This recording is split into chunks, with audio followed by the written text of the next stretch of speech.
No, that's a really key point, and it's a problem with the current system for sustainability disclosure. There are a mix of standards and frameworks that companies are using.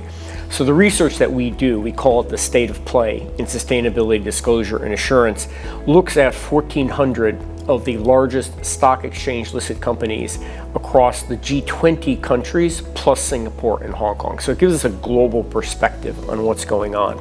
And what we find in our latest research, which was published just 2 weeks ago, earlier in May, is that 92% of companies are reporting using a mix of standards. So it really is a bit of an alphabet soup, whether it's the SDGs, GRI, SASB standards, or the TCFD framework. Those are the 4 that we track in our research.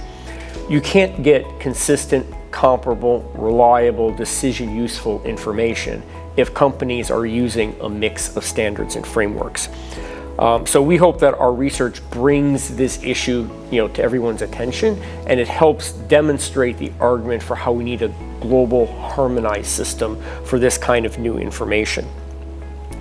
So IFRS standards for financial reporting are used by around 140 jurisdictions around the world, and we think that the ISSB, the International Sustainability Standards Board, which is under the umbrella of the IFRS Foundation, is really uniquely positioned, therefore, to provide a set of sustainability disclosure requirements that can be used in 140 jurisdictions around the world. So that has been a strong point of advocacy for IFAC. Now, that doesn't mean that other types of standards like GRI, which accomplish something different. IFRS standards are first and foremost for capital allocation and investor decision making. GRI standards can impact capital allocation, but they're primarily a multi-stakeholder approach. I know that GRI is very popular amongst companies here in Malaysia and across the ASEAN region. And it's important, I think, for our professional accountants and companies and all stakeholders to understand that these 2 standards can work as complements to one another. They're not competing frameworks. So I think there's a lot of education and awareness raising to do with respect to ISSB and how that relates to standards like GRI, particularly given the new regulatory requirements that are on the horizon for Malaysian companies.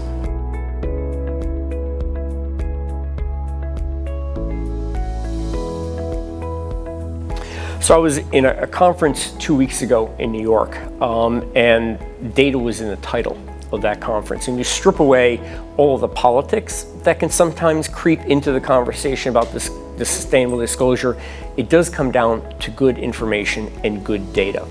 So companies can take what they already know how to do for financial information, those systems, processes, internal controls, lever that knowledge to how they gather their sustainability related data. I realize that the sustainability data is coming from a different place than the financial information is coming from, but there's a lot of knowledge inside of companies, inside of accounting and finance functions about how to gather good data. Again, the phased approach to what's required to be disclosed can be helpful. So if you look at climate first is a way that a lot of jurisdictions are going and a lot of companies are going. But Scope 3 is part of climate first. And transitional reliefs and the ability to work on getting information from your supply chain, your Scope 3 information, that phased approach is, again, an example of how you can report on your Scope 1 and Scope 2 emissions, and while you're developing better data gathering capabilities for your Scope 3.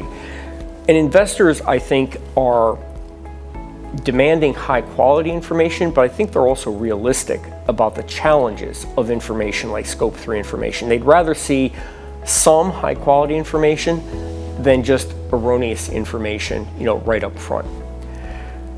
I think that, there's a lot of expertise in the accountancy profession that is being developed, and I'm talking about advisory, practices and in the audit profession. And I think that, it's incumbent on the accountancy profession to help those that are working inside of companies to come up with the data that they need. So again, phased approach, lever what you already need to know, seek external expertise from the accountancy profession, and be realistic but ambitious in your approach to getting the data that you need so that we get high quality implementation.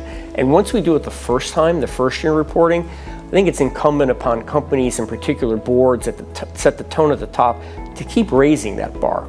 We'll get better and better inside of companies at gathering high quality information. We need to keep challenging ourselves to keep raising the bar.